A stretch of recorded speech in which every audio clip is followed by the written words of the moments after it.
Teams looking for a difference-maker wide receiver in the middle of the draft would be wise to take a look at 6'6" Collin Johnson from Texas.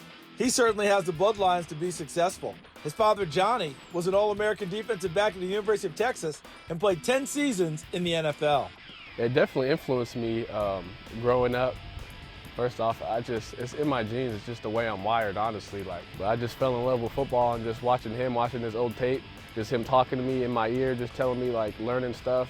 But his last name and his height aren't the only reasons Collin could be a good pro.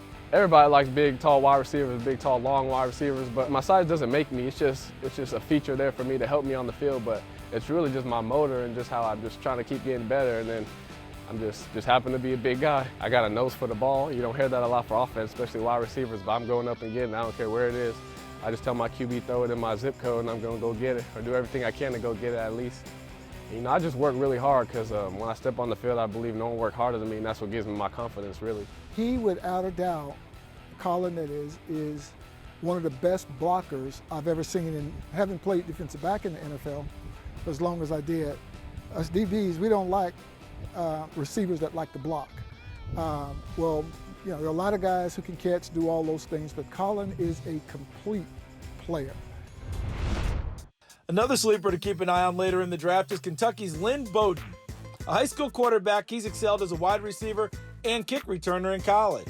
And in his junior season for the Wildcats, he was actually forced into quarterback duty when a number of his teammates got hurt. Thanks mainly to his running ability, Bowden was able to lead Kentucky to a 6-2 record in his 8 starts at QB.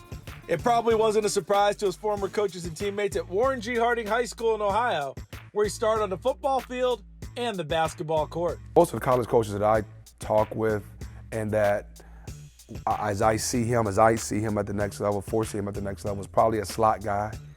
A guy that you got to get the ball in his hands. But he could be a corner if he wanted to be a corner. He could be a physical, strong safety if he wanted to do that. But I just think, you know, he's the type of young man that, you know, you got to try to keep the ball in his hands, allow him to make plays. Lynn can do anything. You get Lynn a soccer ball, he's going to excel at it. Lynn is just an athlete. That's been my childhood friend since we was in the sandbox. Once you start to go into different sports, you teach you different things that you could just add back to football. You know, if you play soccer, you get good feet work. You play basketball, you got to have leadership. Tennis, you got great hand work. You know, just in those aspects, it just helped me with football. Lynn is probably one of the best competitors I've ever coached, if not the best competitor.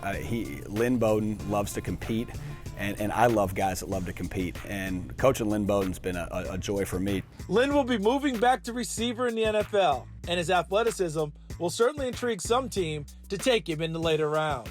This one right here, it's FNB, stands for Future NFL Boys. Me, some of my cousins, some of my brothers have it, you know, so that's something special to me. My ultimate goal is to get to the NFL. That'll just be a blessing that God gave me. The athleticism that comes from playing multiple sports early in life can benefit an athlete later on. Stanford tight end Colby Parkinson is a good example. A 3-sport star at Oaks Christian School in California, Colby enjoyed the physical and mental benefits of working different muscle groups throughout the year. You're not only working one body group, so that leads to injury, and then you're also not getting burnt out in a sport, because I feel like if I was playing football, then at the end of the day I'm just going to get tired of it, and that's the same with any of the sports. So I think keeping that mix in there is always a good thing. He loved all three, and he still does, football, basketball, and baseball. I think it was more natural for him for football, because I think he's been doing that the longest. So that football acumen and that football IQ, I think he was a little further along, so I think he felt more confident there.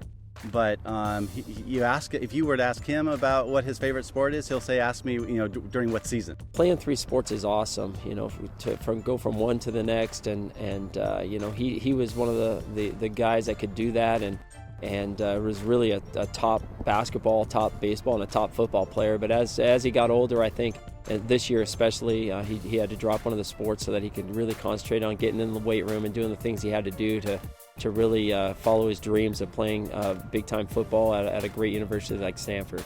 Now at 6 feet 7 inches tall and 250 pounds, Parkinson has the frame and athleticism to entice some team to call his name before the draft is over.